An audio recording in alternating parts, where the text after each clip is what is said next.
ஓம் ஏதாக்னேதாகிகா சக்தி ராமகிருஷ்ணே ஸ்திதாகிய சர்வவித்யா ஸ்வரூபாம் தாம் சாரதாம் பிரணமாம்யகம். தீயில் வெம்மை உறைவது போல் ஸ்ரீராமகிருஷ்ணரில் உறைபவளும் அனைத்தறிவு வடிவலனும் ஆகிய அன்னை சாரதியை வணங்குகிறேன். பராபர கன்னி தொடர் வகுப்பில் நாம் சென்ற வாரம் 34, 35 ஆகிய 2 கன்னிகளின் விரிவான விளக்கத்தை பார்த்தோம்.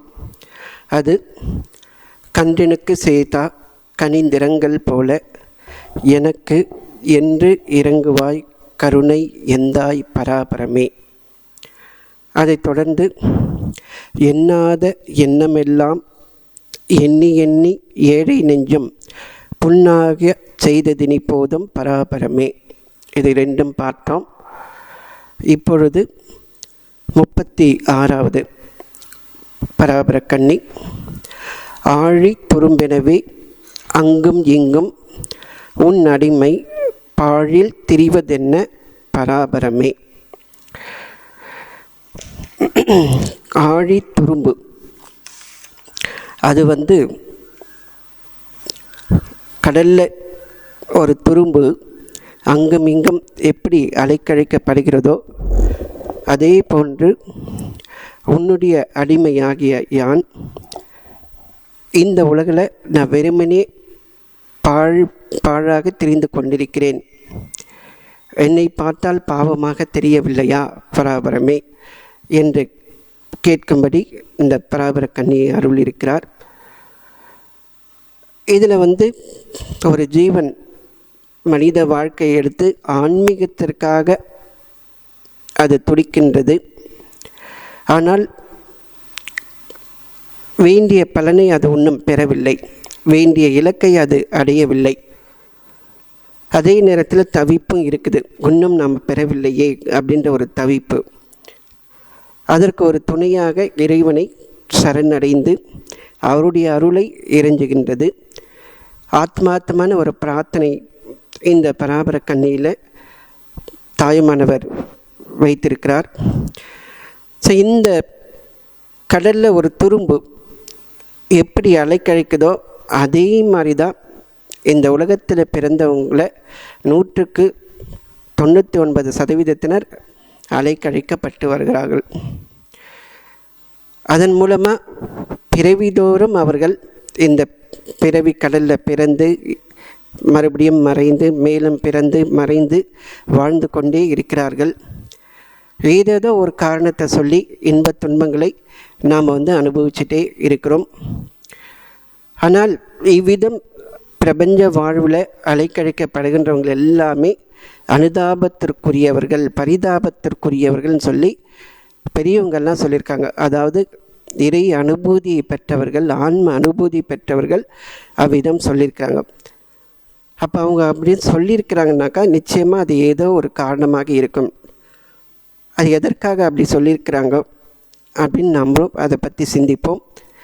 இந்த பாடலில் ஆழி அந்த ஒரு சொல்லி எடுத்துக்கிட்டுனாக்கா அதுக்கே பல பொருள் இருக்குது. ஆழினாக்கா கடல், கடற்கரை, ஒரு சக்கரம், சக்கரத்துக்கு ஒரு பேர் ஆழி, அதாவது திருமாலுடைய சக்கரத்திற்கு பெயர் ஆழி. அதுக்கப்புறம் மோந்திரம், அதற்கு ஒரு பெயர், மோந்திரத்துக்கு ஒரு பெயர் ஆழி. குயவன் வட்டம் செய்கிறான், அந்த திகிரிக்கு பெயரும் ஆழி. இந்த இடத்துல ஆழின் என்ற சொல் வரும்போது கடல், விரிந்த ஆழமான பெரிய கடல். அந்த கடலில் ஒரு துரும்பு. இங்கே கடல்ன்றது சம்சார கடலை குறிக்குது. இந்த சம்சார கடலில் ஆன்மாக்கள் எத்தனையோ முறை பிறந்து இறந்து இன்பத் துன்பங்களால் அலைக்கழிக்கப்பட்டு வராங்க. இந்த கடல் மாயையினால் நாம் மயங்கி அல்லல் பட்டு வந்துட்டு இருக்கிறோம். இப்படி இருக்கும்போது இந்த கடலில் ஒரு துரும்புன்னும் போதே நமக்கு தெரிஞ்சுதான் ஒரு சிறு தூசி, அது இரும்பிலிருந்து வந்ததோ இல்லை சின்ன தூசியோ ஏதோ ஒன்று, அந்த மதிப்பே இல்லாத ஒன்று. அந்த மாதிரி நாம் மதிப்பில்லாத ஒரு வாழ்க்கை. உண்மையிலே பார்த்திங்கன்னா இந்த அண்டத்தில் சூரிய குடும்பம் பார்த்திங்கன்னா ஒரு புள்ளி கூட சொல்ல முடியாது. அந்த சூரிய குடும்பத்தில் பூமி பார்த்திங்கன்னா சாதாரண புள்ளியும் கிடையாது. அதுக்குள்ளே நாம் இருக்கிறோம். ஸோ அந்த விரிவான கண்ணோட்டத்தில் பார்க்கும்போதே, பிரபஞ்ச கண்ணோட்டத்தில் பார்க்கும்போதே நமக்கு ஒரு பெரிய மதிப்பு இல்லை. அப்படி இந்த உலகத்தில் நாம் வாழ்ந்துக்கிட்டு இருக்கும்போது நாம் நம்மளை பற்றி பெரியதாக எண்ணிட்டு வந்துட்டு இருக்கிறோம். இந்த துரும்புன்றது எதை வைத்து சொல்கிறாருன்னா, நமக்கே உரிய அந்த சச்சிதானந்த இயல்பு. சச்சிதானந்த இயல்பை நம்ம மறந்துட்டு நாம் வாழ்ந்துட்டு வருகின்ற இந்த ஒரு நிலை ஒரு துரும்புக்கு ஒப்பானது அப்படின்னு சொல்லி நம்முடைய முன்னோர்கள் சொல்கிறாங்க. எப்படி இந்த துரும்பு சாதாரணமானதோ அற்பமானதோ, நாம் வாழ்ந்துக்கிட்டு இருக்க வாழ்க்கை எல்லாமே அற்பமானது தான். ஒரு வேல்யூம் அதுக்கு கிடையாது. ஒரு வேல்யூவே இல்லாத ஒன்றத்தில் நம்ம வேல்யூவை கிரியேட் பண்ணுறதுக்காகவும் அதில் நமக்கு பெரிய முக்கியத்துவம் வரணுன்றதுக்காகவும் நாம் தினந்தோறும் போராடிட்டே இருக்கிறோம். இந்த ஒரு நிலை நாம் உண்மையாகவே உணரும் போது தான் அகங்காரம் தவிடு பொடி ஆகும். இந்த ஒரு நிலையாமையை உணரும்போது தான் இது போன்ற பராபர கண்ணியெல்லாம் படித்து இதை பற்றி நாம் சிந்திக்கும்போது தான் நாம் எந்த அளவுக்கு ஒரு சிறு மதியை படைத்திருக்கிறோம், எந்த அளவுக்கு உலகியல் விஷயங்களை பற்றி கொண்டிருக்கிறோம், அந்த உலகியல் விஷயங்களுக்கு எவ்வளவு மதிப்பு என்பதெல்லாம் இதை பார்க்கும்போது தான் நமக்கு புரிய வருது.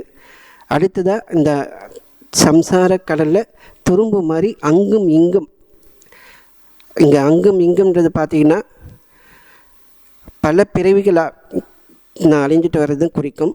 அடுத்ததாக பணத்திற்காக, பதவிக்காக, சொத்துக்காக, அப்புறம் சந்தோஷத்துக்காக, புலன் இன்பங்களுக்காக, இப்படி பல்வேறு விஷயங்களை பெறுவதற்காக நாம் அலைந்து கொண்டே இருக்கிறோம்.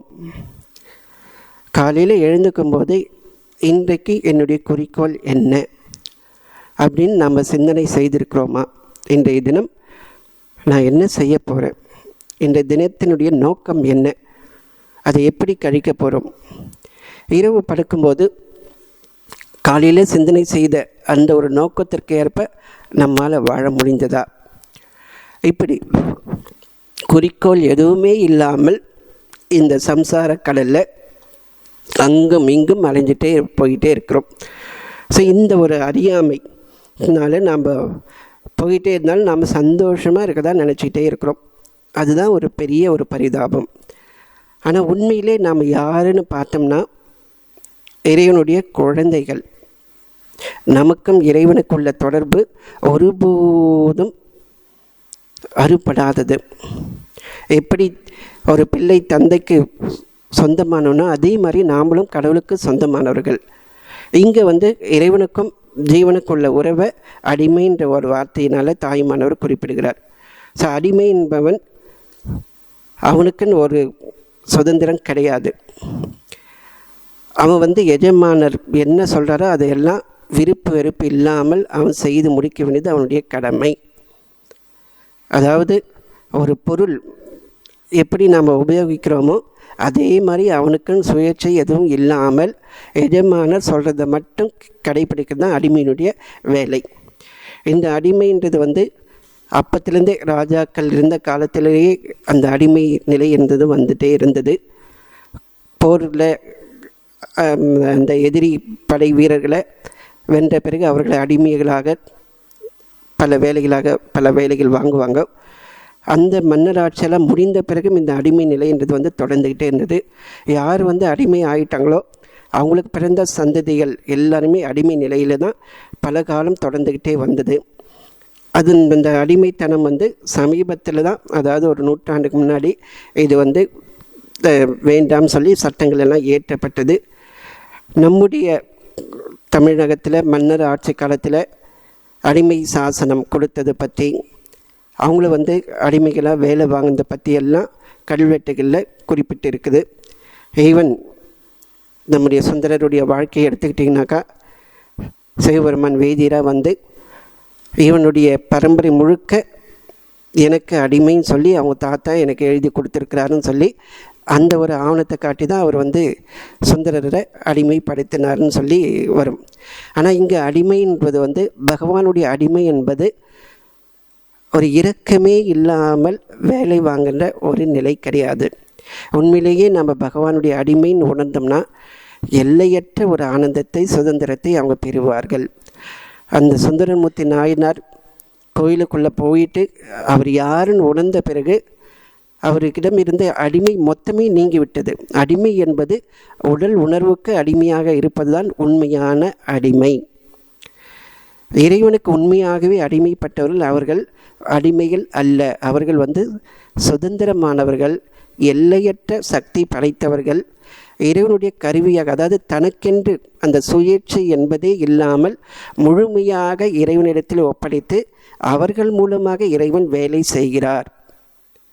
இங்கே அவர்களுக்கு வந்து தனியாக ஒரு எண்ணமே இருக்காது. எனக்குன்னு சொல்லிட்டு ஒரு எண்ணமே அவங்களுக்கு வராது. முழுக்க முழுக்க பகவான் என்ன சங்கல்பிக்கிறாரோ அதை நிறைவேற்றுகின்ற ஒரு கருவிகளாக அவங்க மாறி விடுகிறார்கள். அது ஒரு பரவச ஆனந்த நிலை.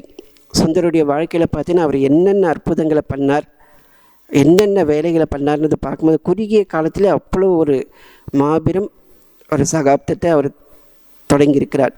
ஸோ இறைவனுடைய அடிமைன்னு சொன்னோம்னாக்கா இதுதான் எல்லையற்ற ஒரு பெரிய ஒரு பரந்த தெய்வீக ஆனந்தத்தை அனுபவிக்கின்ற நிலைதான் இந்த அடிமை நிலை.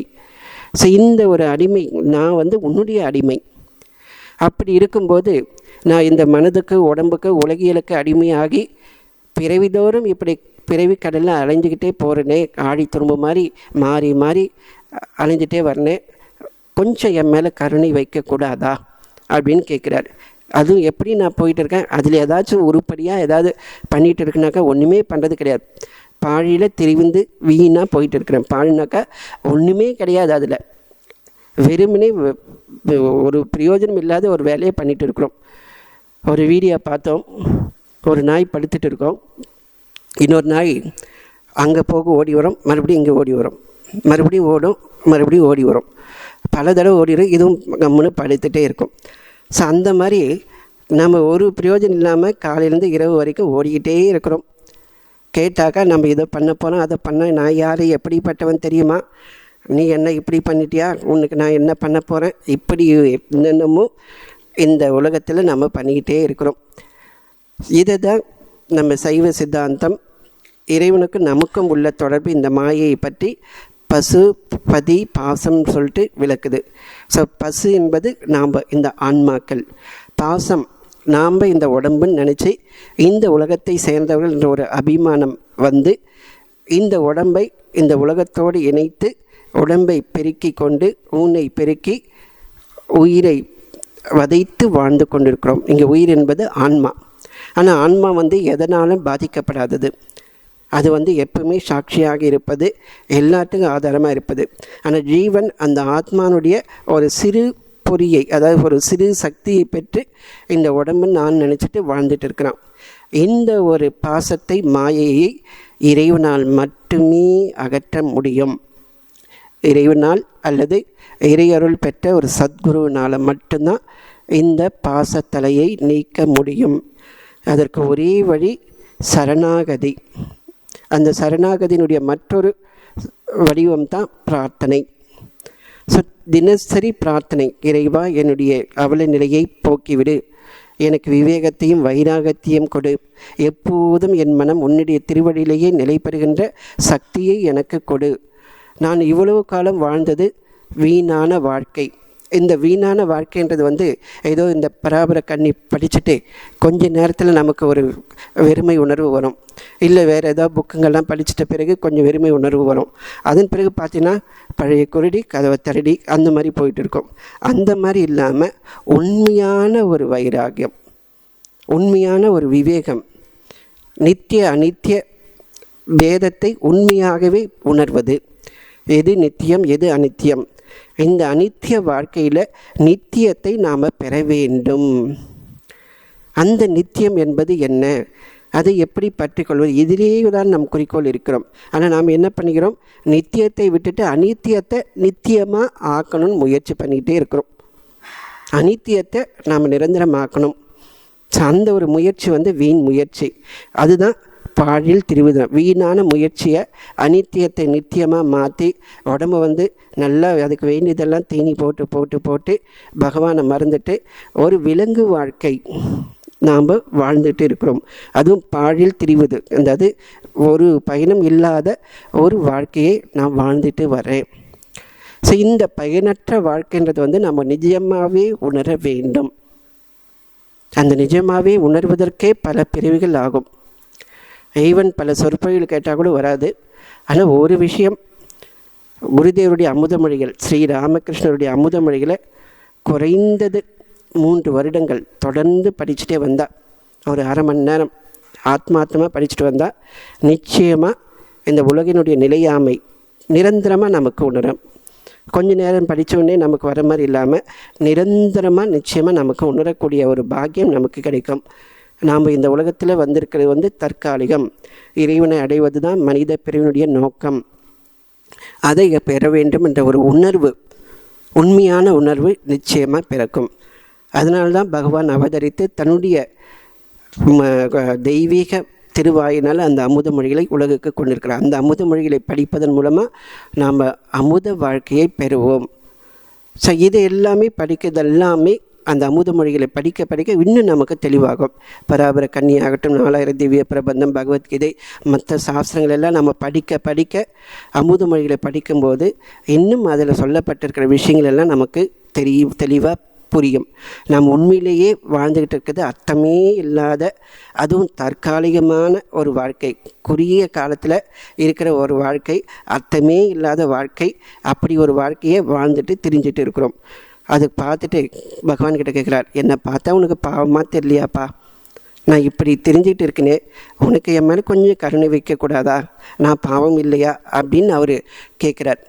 அதாவது கல்லும் கரைகிற மாதிரி பகவான்கிட்ட உண்மையாகவே அவர் பிரார்த்தனை பண்ணுறார். இறைவா, நான் உன்னுடைய அடிமை, இந்த சம்சாரத்தில் நான் இப்படி அலைஞ்சிட்டே வரேன். இதுக்கு என்ன காரணம்? என்னுடைய அறியாமை. அதில் எந்த சந்தேகமும் இல்லை. இந்த அறியாமையை போக்கி என்னை ஆட்கொள்வாய். பராபரனாக்கா எல்லாவற்றுக்கும் மேலானவன். உன்னால் முடியாததுன்னு ஏதாவது இருக்கா? ஜஸ்ட்டு நீ எதுவுமே பண்ண தேவையில்லை. இது உன்னுடைய கடைக்கன் பறவை என் மேலே பட்டா போதும், என்னுடைய அறியாமை இருள் போய்விடும்.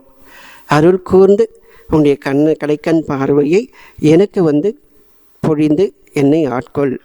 நான் இப்படி ஆசைகளாலும் மாயையாலும் சிக்கி எந்த ஒரு நிலையான பிடிப்பு இல்லாமல் அலைந்து திரிஞ்சிட்டு வரேன். உண்மையிலேயே எனக்குன்னு ஒரு துணை கிடையாது. ஏன்னா எல்லாருமே அது மாதிரி தான், யாருமே துணை புரிய முடியாது. உலகத்தில் நாம் மற்றவங்களுக்கு உதவி புரிந்தெல்லாம் வாழ்ந்துட்டு வரோம்.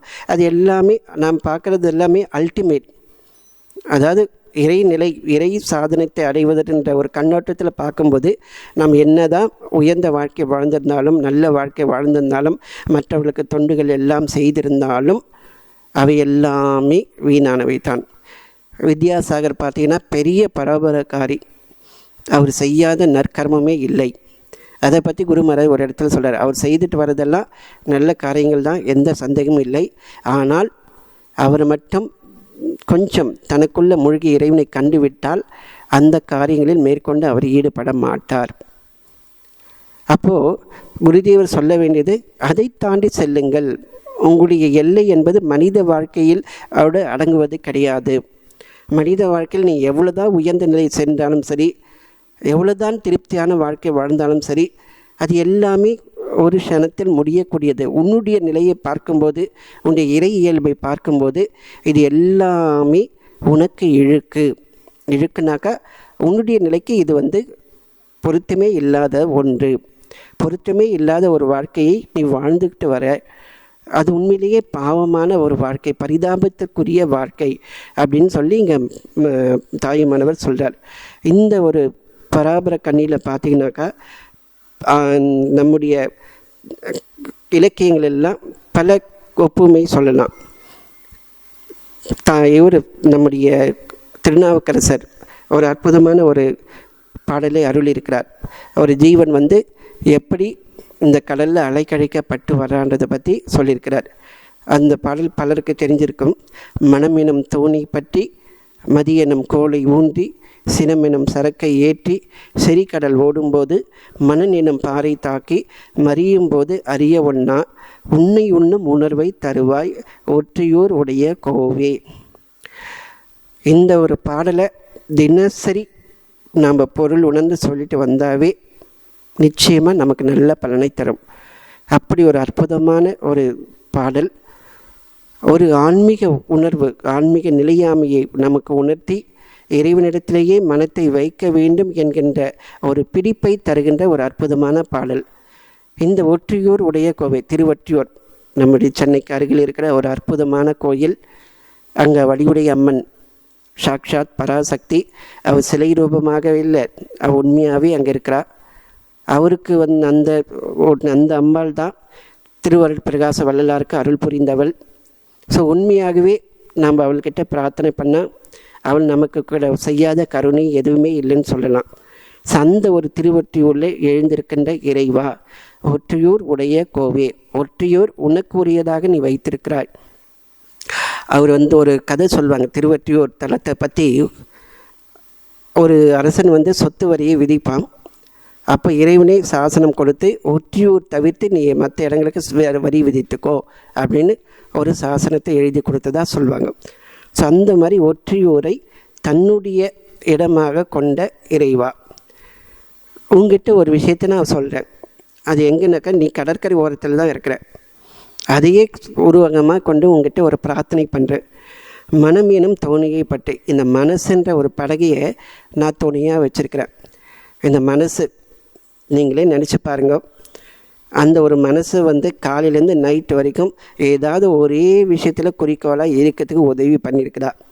ஒரு விஷயத்தை நாம் பண்ணும்போது மறுபடியும் வேறு ஏதோ ஒரு விஷயத்தை, அதுலேருந்து இன்னொரு விஷயம், அதுலேருந்து இன்னொரு விஷயம், அதுவே சஞ்சலமானது. அந்த சஞ்சலமான ஒரு மனசை நான் படகாக வச்சுருக்கிறேன். இது எப்படின்னா, ஒரு கிராமம், அதில் ஓடை போகுது, நல்ல மழை பெய்ஞ்சு அதில் காட்டாறு வந்துக்கிட்டு இருக்குது. ஒருத்தர் பெரிய எருது வச்சுருந்தான். அந்த காட்டாறு மேலே அந்த எருதை தள்ளி விட்டு அது மேலே படுத்துட்டு அக்கறைக்கு போட்டான். இதை இன்னொருத்தன் பார்த்தான். அவங்ககிட்ட கொஞ்சம் பெரிய நாய் இருந்தது. அந்த காட்டாறு மேலே போட்டான், அது மேலே விழுந்தான். 2 பேரும் போனாங்க. கரையில் இருந்தவங்களாம் இப்படி ஆனாயே போனாயே ஏன் நாயே அப்படின்னு சொல்லுவாங்க. இப்படி ஆனாயே போனாயேன்ற மாதிரி. ஸோ அந்த மாதிரி நம்ம மனசை ஒரு துணையாக வச்சுக்கிட்டு அது சொல்கிறதுக்கெல்லாம் ஆடிக்கிட்டு இருக்கிறோம். அதில் பெருமை வேறு. நாம் மனசுக்கு அருமையாக இருக்கிறோம். இதை கூட உணர முடியாமல் நான் எப்படிப்பட்டவன் தெரியுமா, அவங்க எப்படிப்பட்டவங்க சொல்ல தெரியுமா, மற்றவங்க மேலே குறையை பார்க்குறது, தன்னுடைய குறையை பற்றி சொல்லாமல் தங்கிட்ட இருக்கிற தகுதியிலெல்லாம் பெருசாக பிதட்டிக்கிட்டு ஒரு வாழ்க்கையை நாம் வாழ்ந்துட்டு வரோம். ஸோ அத்தகைய ஒரு மனசை நான் படகாக வச்சுட்டு இருக்கிறேன். அதில் பார்த்தீங்கன்னா மதி எனும் கோலை ஊன்றி, இந்த மனசை படகாக வச்சுட்டு மதி அறிவு என்கின்ற ஒரு கோலை நான் தள்ளிட்டு வரேன். அதில் பார்த்தீங்கன்னாக்கா அந்த படகுல பெருசாக ஒரு பொருள் இருக்குது, சரக்கு, அதுவும் பெரிய சரக்கு. அந்த சரக்கு கொஞ்சம் இதுவானாவே முழுகிடும், படகே முழுகிடும். அந்த மாதிரி ஒரு சரக்கு எதுனாக்கா சினம் என்னும் சரக்கு. சினம் ஏன் வருது இங்கே, ஏன் அவர் சொல்கிறாருனாக்கா, ஆசை நிறைவேறாமல் போனால் நமக்கு உடனே வர்றது கோபம். கோபம் எப்போ வருதுனாக்கா, நாம் எதிர்பார்த்த ஒன்று நடக்காத போது, அது நாமளே நினச்சாலும் நம்ம மேலே கோபம் வரும், அடுத்தவங்க மேலே அதிகமாகவே வரும். அந்தளவுக்கு ஒரு வெறி, அந்தளவுக்கு ஒரு பற்றுதலுடைய இன்னொரு வெளிப்பாடு தான் கோபம். அறியாமலுடைய மற்றொரு வெளிப்பாடு தான் கோபம். என்னாக்கா, அது நான் அந்தளவுக்கு ஒரு நிஜமானதாக நான் நினச்சிட்டு இருக்கிறேன். அனித்தியமான ஒரு விஷயத்தில் நான் நிஜமான ஒரு பற்றுதல் வச்சு அது நடக்காத போது எனக்கு கோபமாக வருது. ஸோ அந்த ஒரு கோபத்தை நான் படகுல ஏற்றிட்டு இருக்கிறேன். எங்கே போயிட்டு இருக்குனாக்கா, ஏதோ ஒரு நதியில் போயிட்டு இல்லை, சரி கடல், நீர் நிறைந்த கடல், ததும்பி இருக்கிற கடல், கொந்தளிப்பான ஒரு கடல். அதில் போகும்போது மனன் எனும் பாறை தாக்கி, ஆணவம் என்கின்ற ஒரு கருப்பாறையில் அந்த படகு போய் முட்டி விட்டது. ஆணவம், அதான் நாம் ஏற்கனவே சொன்ன மாதிரி அதனால தான் நம்முடைய வாழ்க்கையே தலைகீழாக போயிட்டு இருக்குது. ஸோ அந்த ஆணவத்தினால நம்முடைய வாழ்க்கையை நாம் இழந்து கொண்டே வருகிறோம். அப்படி மனநிலம் பாறையை தாக்கி மறியும் போது அறிய ஒண்ணாது. அந்த சமயத்தில் என்னை எதுவுமே என்னால் சிந்திக்க முடியாது, எதையுமே என்னால் பற்றுக்கொள்ள முடியாது. அப்போது உன்னை உணர்வும் உணர்வை எனக்கு நல்வாய். அப்படி உன்னை உணர்கின்ற உணர்வை இப்போவே எனக்கு கொடுத்துடு. அந்த சமயத்தில் வேண்டாம், இப்போவே இருந்துச்சுனாக்கா நான் இந்த மாதிரியெல்லாம் அலைக்கழிக்க மாட்டேன். ஸோ இந்த பாடலை நாம் ஆணவம் இருந்தால் அந்த வாழ்வாகிய அந்த கடலில் வாழ முடியாது, நிலைக்க முடியாது. ஸோ அந்த ஆணவம் இருக்கும்போது அந்த கடலில் சினமெனும் அந்த கோபம் வருகிறது. கோபம் எதனுடைய வெளிப்பாடுனா ஆசையினுடைய வெளிப்பாடு. அந்த ஆசை வரும்போது அறிவு வேலை பண்ணது கிடையாது. ஏன் அறிவு வேலை பண்ணலனாக்கா நாம் மனசை பற்றுக்கோடாக வச்சுருக்கிறோம். ஸோ மனசை பற்றுக்கோடாக கொண்டு நாம் வாழ்கின்ற வாழ்க்கை ஒரு பிரயோஜனமும் இல்லாமல் நம்மை ஆபத்தில், அதுவும் நடுக்கடலில் நம்மை மாட்டிவிட்டு நம்மை கீழே தள்ளி நம்முடைய வாழ்வை பறிக்கின்ற ஒரு சூழலை கொண்டு வருகின்ற ஒரு பரிதாபமான நிலை. ஸோ இந்த ஒரு மனத்தை தோணியாக, சினத்தை சரக்காக, மதியை கோலாக, உலக ஆசையை நாம் பாறையாக கொண்டு நாம் வாழ்ந்துட்டு இருக்கிறோம். இந்த நிலையிலிருந்து நம்மை விடுவிப்பதற்கு இறைவன் ஒருவனே துணை. அந்த இறைவா எனக்கு கருணை கொள், நானும் இதே போன்று ஆழி துரும்பெனவே அங்கும் இங்கும் உன் அடிமை பாழியில் தெரிவதென்ன. எப்படி அந்த மறிக்கடலில் பாறை இது பண்ணிட்ட பிறகு எப்படி தவிக்கிறானோ அதே மாதிரி நான் தவிச்சிட்டு வரேன். தயவு செய்து இந்த நிலையிலிருந்து என்னை விடுவித்து அருள் புரிவாயின்னு சொல்லி அவர் கேட்கிறார். அடுத்த ஒரு பாடல் அதனுடைய தொடர்ச்சி. இப்படி நாம் வாழ்ந்துட்டு வரும்போது நாம் படித்த படிப்பு அதை பற்றி அவர் சொல்ல வர்றார். அதுக்கப்புறம் நாம் வாழ்ந்துக்கிட்ட முறை, ஏன் இந்த ஒரு சூழ்நிலை நமக்கு வருது, அந்த மாதிரி ஒரு ஆழ்கடலில் ஒரு துரும்பு போன்று நாம் அலைஞ்சிட்டு இருக்கிறோம். அந்த நிலைக்கு என்ன காரணம், யார் காரணம்னாக்கா நாம் தான் காரணம். அதற்கு அவர் விடையாக எதை சொல்கிறார், எதனால் நாம் காரணமாக இருக்குனாக்கா கற்ற அறிவால் உனை நான் கண்டவன் போல் கூத்தாடில் குற்றம் என்றே என் நெஞ்சே கொதிக்கும் பராபரமே. ஒரு அற்புதமான ஒரு பாடல். கற்ற அறிவால் உன்னை நான் கண்டவன் போல் கூத்தாடில் குற்றம் என்று என் நெஞ்சே கொதிக்கும் பராபரமே. இறைவா, நான் படித்த அந்த கல்வியின் மூலமாக உன்னை கண்டவன் போன்று, உன்னை உணர்ந்தவன் போன்று, இறை அனுபூதி பெற்றவன் போன்று நான் ஒரு கூத்தாடன்னு வச்சுங்க, குற்றம்னு சொல்லிட்டு என்னுடைய நெஞ்சே கொதிக்கும். இது உலகத்தில் பல நிலைகளில் நம்ம பார்க்கலாம். ஈவன் நம்முடைய வாழ்க்கையில் சில நேரங்களில் அப்படி வரும். மனமயக்கம், இறைவனை உணர்ந்தது போன்ற ஒரு மனமயக்கம் நமக்கு வரும். அடுத்ததாக திடீர்னு அவதார புருஷர்களெல்லாம் இந்த உலகத்தில் பார்க்கலாம். அந்த அவதார புருஷர்களெல்லாம் கொஞ்ச நேரத்தில் நமக்கு தெரிஞ்சிடும். பல சீடர்கள் அவங்கக்கிட்ட இருப்பாங்க. ஒரு பரிவாரமே அந்த காலத்தில் போய்கிட்டு இருக்கும். அந்த காலத்தில் அவங்க தான் பெரிய ஒரு புகழ் உச்சியில் இருப்பாங்க. ஸோ அந்த ஒரு திடீர் குருமார்கள் அவங்கெல்லாம் தோன்றி அவங்கள அவங்க மூலமாக பல பேர் மனமயக்கம் அடைந்து அவங்க ஒரு குறிக்கோள் இல்லாத வாழ்க்கையை வாழ்ந்துட்டு இருப்பாங்க. இதெல்லாம் எதனாலனாக்கா கற்ற அறிவால் உன்னை நான் கண்டவன் போல், நான் இறைவனை கண்டுவிட்டேன், நான் ஒரு அவதார புருஷன், என்னை நீ வழிபடுன்னு சொல்லி எந்த ஒரு மனிதன் சொல்கிறானோ அவர்களிட யாரெல்லாம் பின்பற்றி செல்கிறார்களோ அவர்கள் குருடர்களை குருடன் வழி நடத்தினது மாதிரி ஆகிவிடும். திருமூலர் அற்புதமாக சொல்வார். குருட்டினை நீக்க குருவை கொள்ளார், குருட்டினை நீக்கும் குருவை கொள்ளார், குருட்டை நீக்கா குருவை கொள்வார், குருடும் குருடாட்டமாடி குழியில் விழுந்த மாதிரின்னு சொல்லி அந்த ஒரு நிலை சொல்கிறார். ஸோ அது ஒரு தனி பார்வை. இன்னொன்று பார்த்தீங்கன்னா, நம்முடைய வாழ்க்கையை எடுத்துக்கிட்டிங்கனாக்கா நாமே ஒரு மயக்கம். இது எப்போ நடக்குதுனாக்கா கொஞ்ச நாள் நம்ம ஆன்மீக சாதனைகள் எல்லாம் செய்வோம். செஞ்சிட்ட பிறகு ஒரு கட்டத்தில் நம்மளால் முடியலன்னு தோணுது. ஆனாலும் மற்றவங்க முன்னாடி நாம் ஒரு நடிக்க வேண்டிய ஒரு சூழல். நான் இறைவனை கண்டுவிட்டேன், இவ்வளோ வருஷம் நான் ஆன்மீக சாதனைகள் செய்துட்டு இருக்கிறேன், இவ்வளோ வருஷம் நான் தவ வாழ்க்கை வாழ்ந்துட்டு இருக்கிறேன், நீங்கிட்ட எல்லாமே இருக்குன்னு சொல்லி ஒருத்தர் வந்து இருந்தாங்கனாக்கா அவங்களுடைய நெஞ்சே வந்து கொதிக்கும். இது வந்து உண்மையான சாதகர்களுடைய நிலையை மனம் பிடித்து காட்டுகிறது, படம் பிடித்து காட்டுகிறது. அதாவது தன்னைத்தானே ஆராய்ந்து பார்க்க வேண்டிய ஒரு நிலை இந்த சாதகனிடத்தில் இருக்குது, இப்படிப்பட்டவங்ககிட்ட இருக்குது. இதுக்கு முன்னாடி நாம் சொன்னோம், அதாவது காலையிலேருந்து இரவு படுக்கிற வரைக்கும் நாம் என்ன மாதிரி வேலை செய்துட்டு இருக்கிறோம், நம்முடைய குறிக்கோள் எங்கே போயிட்டு இருக்குது, நாம் வந்து ஆழித்துரும்பு போன்று அலைஞ்சிட்டு இருக்கிறோம், ஒரு பாழியில் தெரிஞ்சிட்டு இருக்கிறோம். இதை வந்து நாம் உண்மையிலே உணர்ந்தோம்னாக்கா நமக்கு அகங்காரம் தலை தூக்காது, ஆசை மேலெடுக்காது, மேலும் மேலும் சரணாகதி இறைவனிடத்திலேயே மனத்தை வைத்து வாழ வேண்டும் என்ற ஒரு எண்ணம் நமக்கு வந்துகிட்டே இருக்கும். ஆனால் அதை உணராவிட்டால் பெரிய ஆபத்து என்னன்னாக்கா நமக்கு நாமே ஒரு நடிப்பு, ஒரு வஞ்சக நிலை வாழ்க்கையை நாம் வாழ ஆரம்பிப்போம். அந்த ஒரு வாழ்க்கை வாழ்ந்தோம்னாக்கா சாதாரண மாணவர்கள் வந்து பார்த்திங்கனாக்கா அவங்க வந்து அப்படியே பழக்கமாகிட்டே போயிட்டு இருக்கும். அவங்க வந்து எதை பற்றியும் கவலைப்பட மாட்டாங்க, அதுவே ஒரு போதையாக போயிட்டு இருக்கும். ஒரு முறை சொல்வார் அன்னியார் குருமராஜ், ஒருவன் வந்து மனிதர்கிட்ட விழிப்போடு இருக்கணும், புலன்கள்கிட்ட எச்சரிக்கையாக இருக்கணும். அப்படி எச்சரிக்கை இல்லைனாக்கா பாவம் செய்ய செய்ய அதுவே ஒரு பழக்கமாகிவிடும். அதன் பிறகு அந்த மனத்தை மாற்றுவது மிக மிக மிக கடினம் சொல்வார்.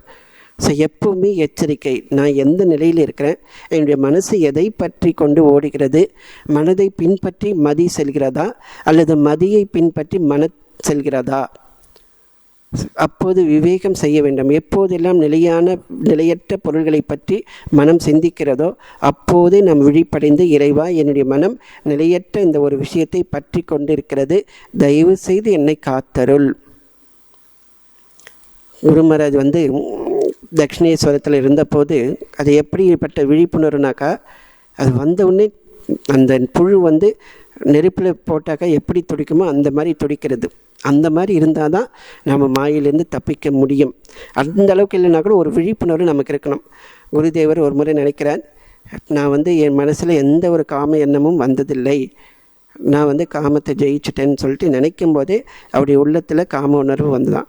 உடனே அவர் வந்து கீழே குதித்து தரையில் புரண்டு, அம்மா நான் இந்த மாதிரி நினைக்க மாட்டேன், என்னுடைய மனசுலேருந்து இதை எடுத்துடுன்னு சொல்லி குருதேவர் சொல்கிறார். இவர் அது சொல்கிறதுக்கு காரணம் இருக்குது.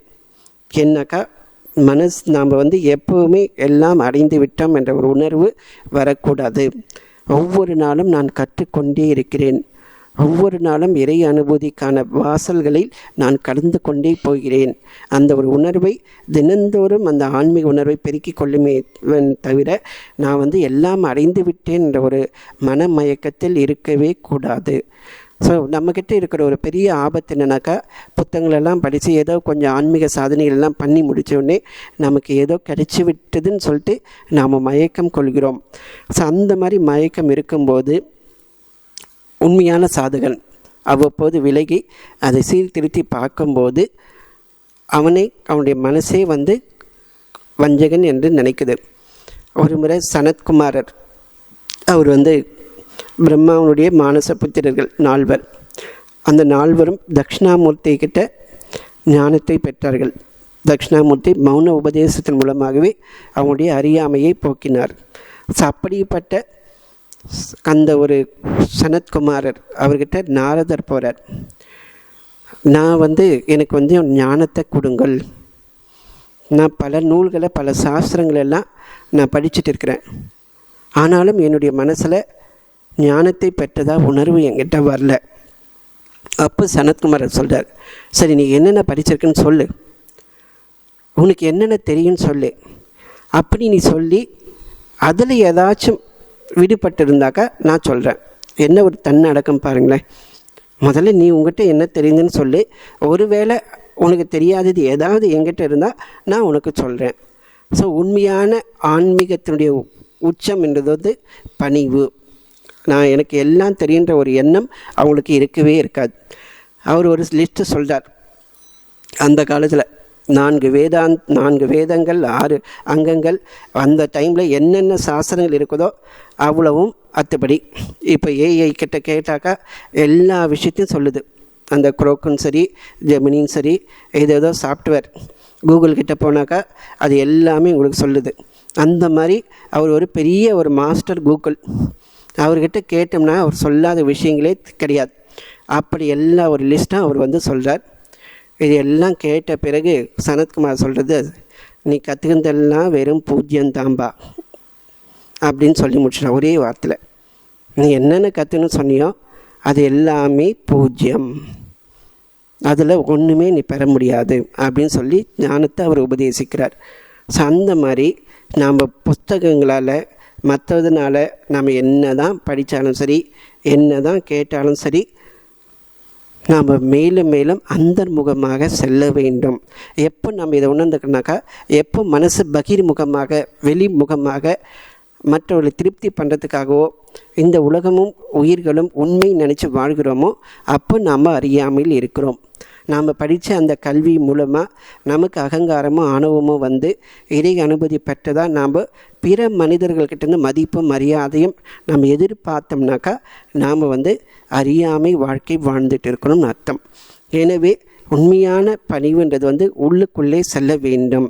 அறிவு என்பது உள்ளுக்குள்ளே மூழ்கி கண்டெடுக்க வேண்டிய முத்து. அறிவு என்பது எனக்கு எல்லாமே தெரிந்து விட்டது என்று பறைசாற்றுவது அல்ல. தொட்டனை தூறும் மணற்கேணி மாந்தத்தம் கற்றனைத்து ஊறும் அறிவு. ஸோ அறிவுன்றது மேலும் மேலும் நாம் எனக்குள்ளே மூழ்கி அந்த ஒரு அகங்காரத்தை தவிடுபடியே ஆக்க வேண்டும். எனக்குள் இருக்கிற அந்த ஆத்ம தத்துவத்தை உணர வேண்டும், ஆன்ம நிலையை உணர வேண்டும், இறை நிலையை உணர வேண்டும். அவ்விதம்தான் முழுக வேண்டுமே தவிர நான் இவ்வளவு கற்றுவிட்டேன், இவ்வளவும் எனக்கு தெரியும், நான் படிக்காத விஷயங்களே தெரியாது, இது கூடவா உனக்கு தெரியல, என்கிட்ட வா உனக்கு உனக்கு என்னென்ன வேணுமோ அதை எல்லாம் சொல்லி கொடுக்குறேன், இன்னும் இந்த சாதனை பண்ணு, அதை பண்ணு, என்ன நீ வணங்கு, அப்படி இப்படின்னு பண்ணிட்டு இருந்தோம்னா ஒரு குருடன் இன்னொரு குருடனை வழி நடத்துகிற மாதிரி அமைந்துவிடும்.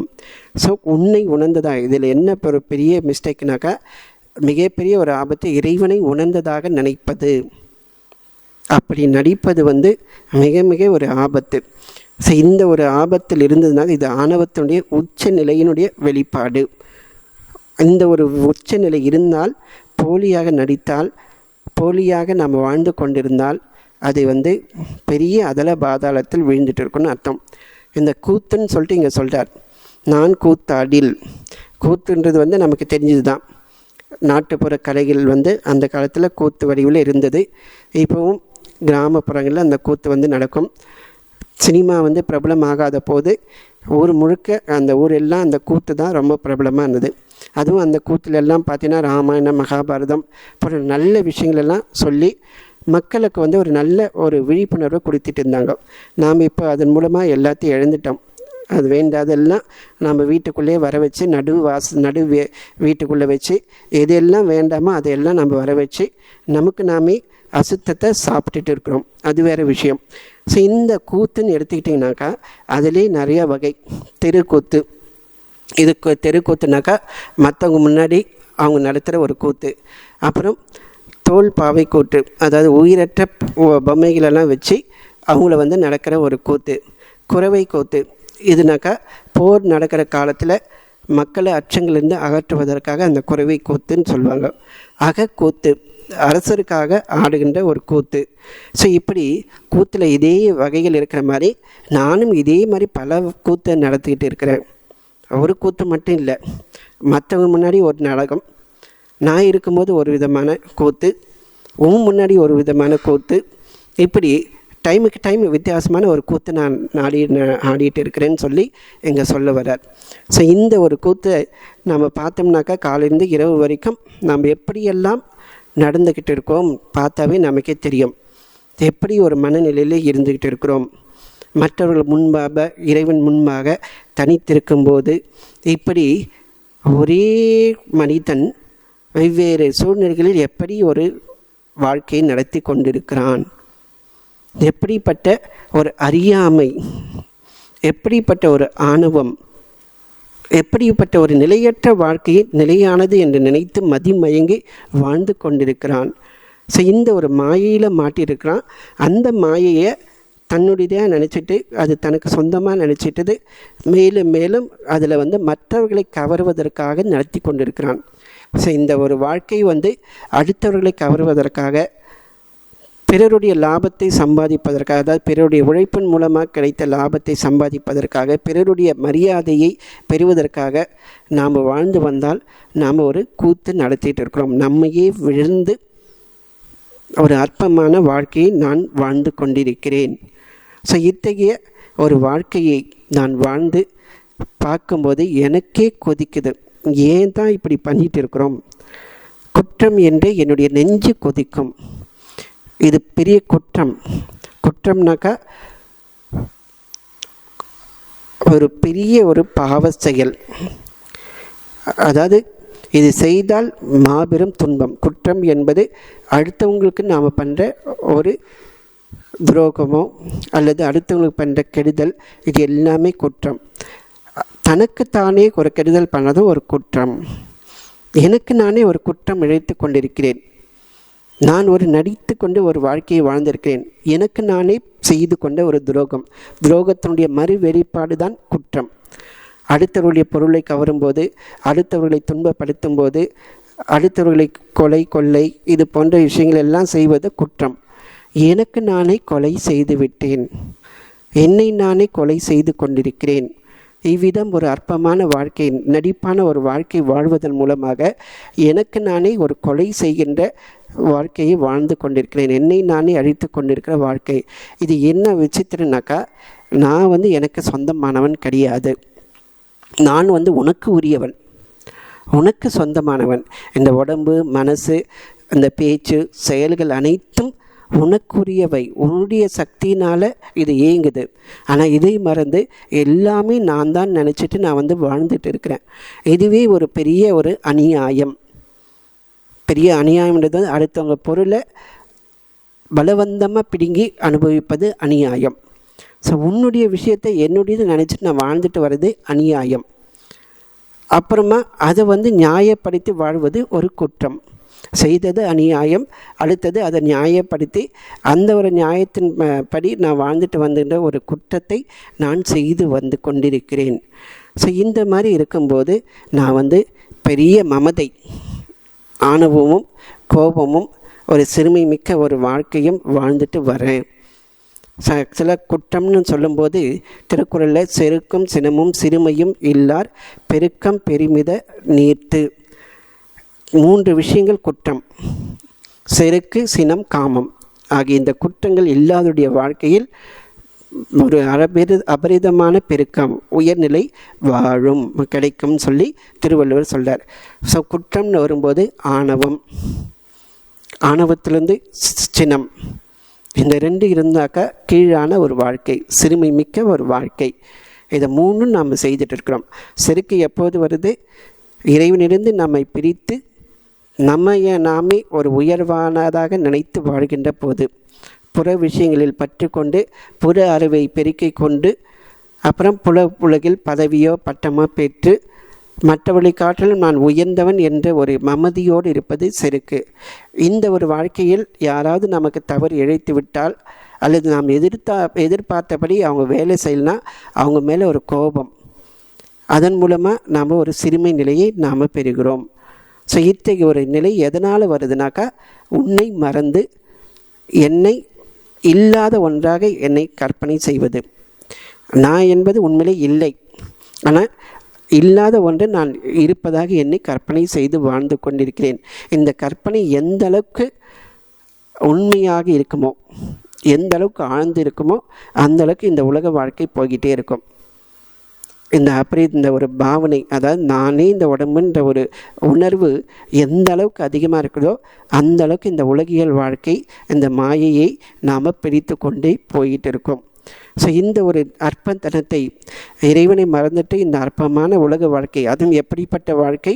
ஆழி துரும்பெனவே பாழியில் அலைந்து திரிந்து, ஏற்கனவே இருக்குதே எப்படி ஒரு நிலை, ஒரு துரும்புல கடலில் அகப்பட்ட மாதிரி இருக்குது. இந்த ஒரு லட்சணத்தில் அவர் சொல்கிறார், தாய்மானவர் இருக்கிறதே இப்படி ஒரு கேடுகட்ட நிலை. இந்த ஒரு கேடுகட்ட நிலையிலும் இப்படி ஒரு நடிக்கின்ற ஒரு வாழ்க்கை வாழ்ந்துட்டு வரனே, இதை பார்க்கும்போது என்னுடைய நெஞ்சு எப்படி கொதிக்குது பராபரமே. அதாவது நான் சொல்கிறது நான் உண்மையாகவே சொல்கிறேன்.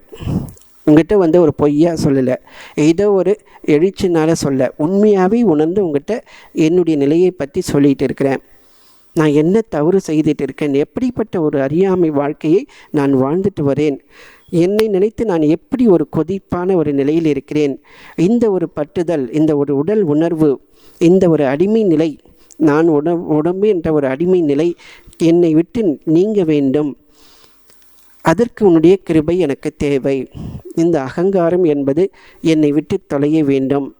என்னுடைய நிஜ இயல்பான ஆன்ம இயல்பு எனக்குள் வெளிப்பட வேண்டும்.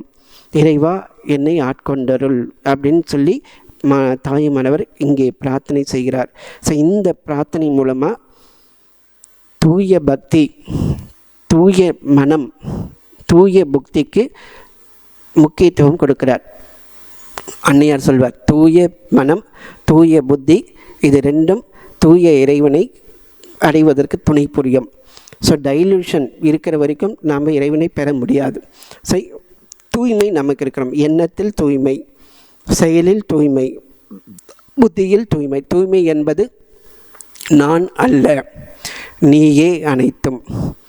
இறைவா நான் அல்ல, நீயே தான். இந்த உடம்பு உன்னுடையது. இந்த உடம்பு மூலமாக நான் செய்கின்ற எல்லா காரியங்களும், அதாவது நான் கணவன் என்ற நிலையில் செய்கின்ற காரியங்களும், மனைவி என்ற நிலையில் செய்கின்ற காரியங்கள் அனைத்தும் உன்னுடைய சார்பில் நான் செய்து கொண்டிருக்கிறேன். நான் உண்மையில் ஆணும் அல்ல, பெண்ணும் அல்ல. நான் இல்லறத்தானும் அல்ல, சந்நியாசியும் அல்ல. உண்மையில் நான் ஆத்மா, உன் குழந்தை. ஏதோ ஒரு காரணத்திற்காக இந்த ஒரு கன உலகில், அறியாமை உலகில் சில நாட்கள் நான் இருக்கும்படி வைத்திருக்கிறாய். இந்த அறியாமையை நிஜம் என்று நினைத்து நான் வாழாதிருக்க அருள் செய். பற்றுதல் இல்லாதபடி என்னை காத்தருள் அப்படின்னு சொல்லி அந்த ஒரு தூய நிலை. தூய நிலை என்பது நான் உடம்பு என்று கருதாதது, நான் மனம் என்று கருதாமல் அனைத்தும் நீயே என்று உணர்கின்ற ஒரு நிலைத்தான் தூய்மை. தூய்மை என்றால் உண்மையான ஒரு நிலை, களங்கமற்ற ஒரு நிலை. ஸோ களங்கம் எப்போது வருகிறது என்றால் இறைவனுக்குரியது என்னதுன்னு நினைக்கும் போது களங்கம். தீட்டு என்பது இறைவனுக்குரியது நான் என்னதுன்னு நினைக்கும் போது தீட்டு. திருட்டு என்பது அவனுடையது என்னுடையது என்று நினைக்கும்போது. இது எல்லாமே அபச்சாரம். இறைவனுக்கு அபச்சாரம் செய்தால் அதனுடைய விளைவு கடுமையாக இருக்கும். நாம் பிறவிதோறும் இந்த அபச்சாரம் செய்துட்டு வருகிறோம். சிவன் சொத்து குலநாசம் என்று சொல்வார்கள். ஆக்சுவலாக உண்மையான பொருள் இந்த உடம்பு, இந்த மனசு எல்லாமே இறைவனுக்குரியது. இது என்னுடையதுன்னு நினைக்கும் போது நம்முடைய குலம், அதாவது ஆன்ம பெருவாழ்வு என்கின்ற ஒரு குலம் நாசம் அடைகின்றது. எனவே அவனுக்குரியதை நாம் அவனிடம் ஒப்படைக்க வேண்டும். இறைவா, நான் என்ற உணர்வு, அகங்காரம், மமகாரம் எனக்கு வேண்டாம். நான் நூல்கள் மூலமாக கற்றது எல்லாமே இந்த அகங்காரத்தை அழிப்பதாக இருக்க வேண்டும். நான் எல்லாம் கற்றறிந்தவன் என்று மமதை வரக்கூடாது. நான் செய்கின்ற ஆன்மீக சாதனைகள், ஜபத்தவங்கள் மூலம் நான் ஏதாவது சித்தி பெற்றுவிட்டால் நான் எல்லாமே பெற்றுவிட்டேன் என்று மக்கள் முன்னாடி நான் நாடகம் ஆடக்கூடாது. மேலும் மேலும் ஆழ்ந்து முழுக வேண்டும். பொய்யான ஒரு வாழ்க்கை வாழ்ந்து ஒரு கூத்தை நான் நடத்தக்கூடாது. எனவே என்னிடம் இருக்கிற அந்த வஞ்சத்தனம், கபடத்தனம் முழுமையாக என்னிடத்திலிருந்து அகற்றிவிடு. என்னுடைய மனம் புற விஷயங்கள் மேல் பற்று கொண்டு ஓடாமல் இருக்கட்டும். புற வாழ்க்கை, இந்த உலகமே நிஜம் என்று மயங்கி ஓடாமல் இருக்கட்டும். எனவே நீ என்னை காத்தருள் அப்படின்னு சொல்லி பிரார்த்தனை பண்ணுறார். முண்டக உபநிஷத்தில் ஒரு அற்புதமான மந்திரம், நாயம் ஆத்மா பிரவச்சேன லப்யோ ந மேதையா ந பகுனா ஸ்ருதேன. இந்த ஆத்மா சொற்பொழிகள் ஆற்றுவதாலோ இல்லை கற்ற மேதையினாலோ இல்லை இந்த உலகியல் புத்தியினால் அறிய முடியாது ஒரு பிரகடனம் படுத்திருக்கிறது. எனவே நாம் தினந்தோறும் எச்சரிக்கையாக இருக்க வேண்டும். எதில் எச்சரிக்கையாக இருக்க வேண்டும் என்றால் நம்முடைய உணர்வுகளிலிருந்து, நம்முடைய எண்ணங்களிலிருந்து நாம் எச்சரிக்கையாக இருக்க வேண்டும். எண்ணம், எத்தனையோ எண்ணம் வரும். அதில் இறைவனுக்கு நம்மை அர்ப்பணம் செய்கின்ற அந்த எண்ணத்தை மட்டுமே அங்கீகரிக்க வேண்டும். ஆத்மார்த்தமாக எண்ணுகின்ற அந்த எண்ணங்களையே நாம் அங்கீகரிக்க வேண்டும். மற்றவர்கள் மீது கவருகின்ற ஒரு செயல்களோ சிந்தையோ அல்லது நம்முடைய உடல் உணர்வை பெருக்குகின்ற எண்ணங்களோ அல்லது புலனின்பங்களை பற்றிய எண்ணங்கள் வரும்போதோ அதற்கு நாம் அங்கீகாரம் கொடுக்கக்கூடாது. அதை நாம் நம்முடைய அடையாளமாக கொள்ளக்கூடாது. அது வருந்தால் வரட்டும். அதில் உதாசீனப்படுத்தி நாம் எப்போதும் பகவானிடத்திலேயே மனத்தை வைத்திருக்க வேண்டும். அப்படி மனத்தை வைத்திருந்தால் நிச்சயமாக நமக்கு நல்லதே நடக்கும்.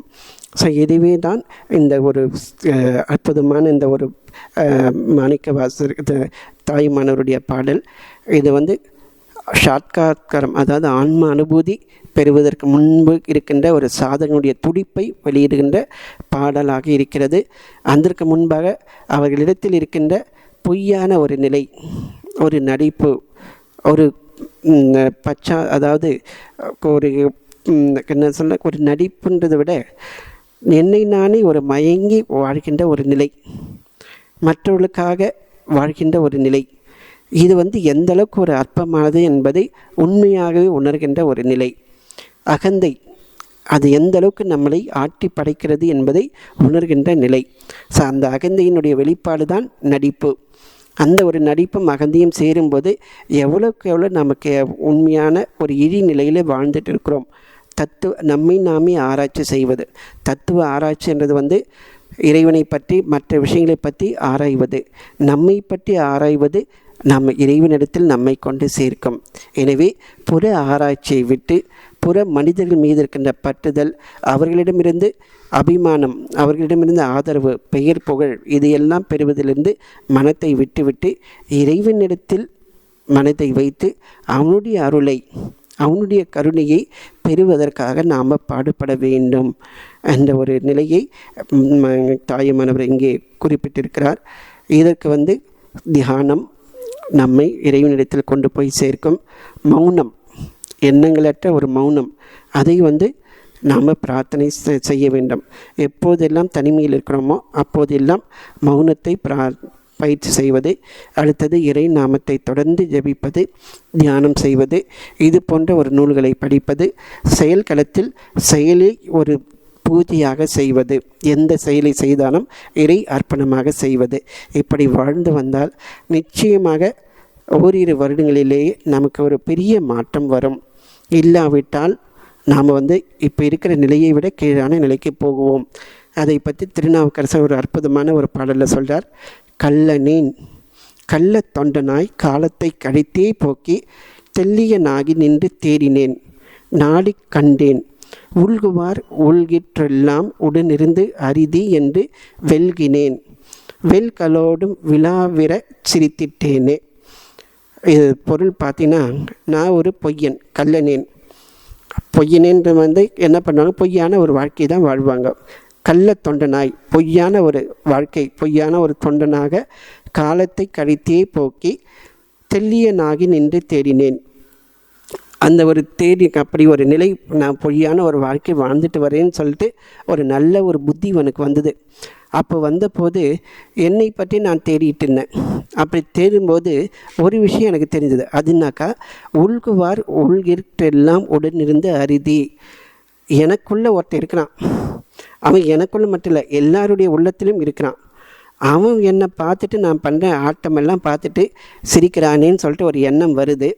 எனக்கு வெக்கம் பிடிங்கிட்டு வருது. என்னுடைய இறைவன் எனக்குள்ளே இருந்து நான் பண்ணுற ஆட்டத்தையெல்லாம் பார்த்துட்டு இருக்கிறானே அப்படின்னு சொல்லிட்டு எனக்கு வெக்கம் பிடுங்கி தின்னுது. அந்த பொய் நடிப்பை பார்த்து நானே சிரிக்கிறேன். இறைவா, இப்படி நான் பண்ணிகிட்டு இருக்கேன்னு சொல்லிட்டு என்னைக்கு நானே விழா வெடிக்க நான் சிரித்தேன் அப்படின்னு சொல்கிறார். ஸோ அந்த மாதிரி ஒரு நிலையை இங்கேயும் தாயுமானவர் கொடுக்கின்றார். கற்ற அறிவால் உன்னை நான் கண்டவன் போல் கூத்தாடில் குற்றம் என்று என் நெஞ்சே கொதிக்கும் பராபரமே. இது வேறு விதத்தில் திருநாவுக்கரசர் படம் பிடிக்கிறார். நான் எப்படிப்பட்ட புல் அறிவு வாழ்க்கை வாழ்ந்துட்டேன்னு சொல்லிட்டு என்னை நானே நினச்சி நான் சிரிக்கிறேன் அப்படின்னு எங்கே பாடுறார், எங்கே கொதிக்கிறேன்னு வர்றார். ஸோ இரண்டுமே ஒன்று தான்.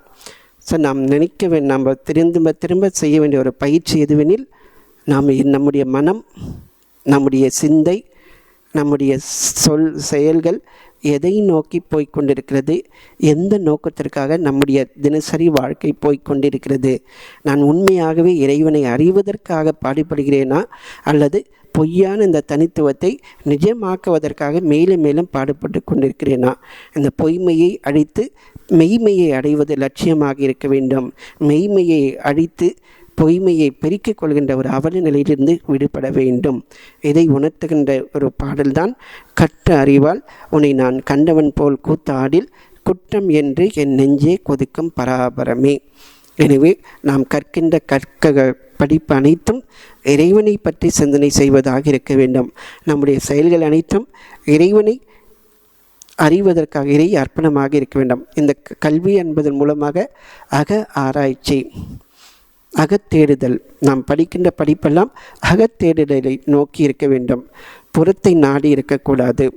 அடுத்ததாக செயல்கள் அனைத்தும் ஆத்மார்த்தமாக இறைவனுக்கு அர்ப்பணம் செய்வதாக இருக்க வேண்டும். விழலுக்கு இறைத்த நீரை போன்று நாம் வாழக்கூடாது.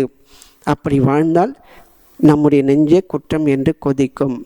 ஆகவே இந்த நிலையிலிருந்து நான் விடுபட வேண்டும்.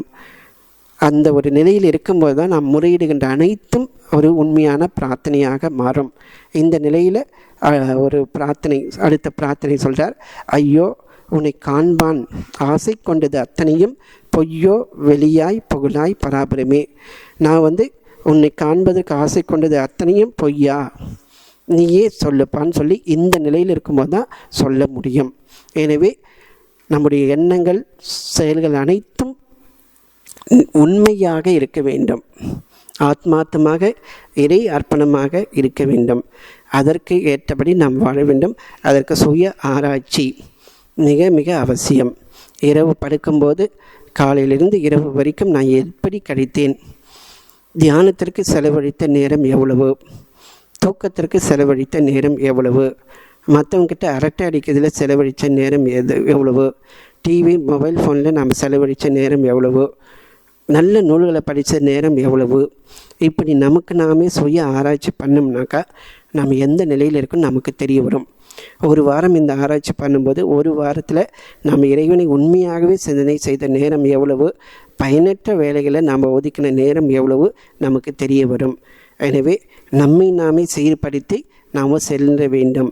மேலும் மேலும் நம்மை நாமே அழிவுபடுத்தி கொண்டு ஒரு அழிவு பாதையில், ஒரு பாழான ஒரு பாதையில், ஆழி துரும்பு போல் கடலில் அங்கும் இங்கும் அலைகின்ற பாதையில் நாம் போகக்கூடாது. அந்த ஒரு விழிப்புணர்வு நாம் பெற வேண்டும்.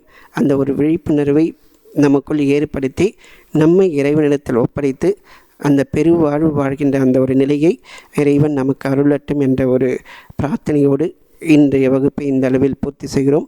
வரும் வியாழன் இதன் தொடர்ச்சியை நாம் பார்க்கலாம். ஓம் சாந்தி சாந்தி சாந்திகி. ஹரி ஓம் தசத். ஸ்ரீராம கிருஷ்ணார்பணமஸ்து.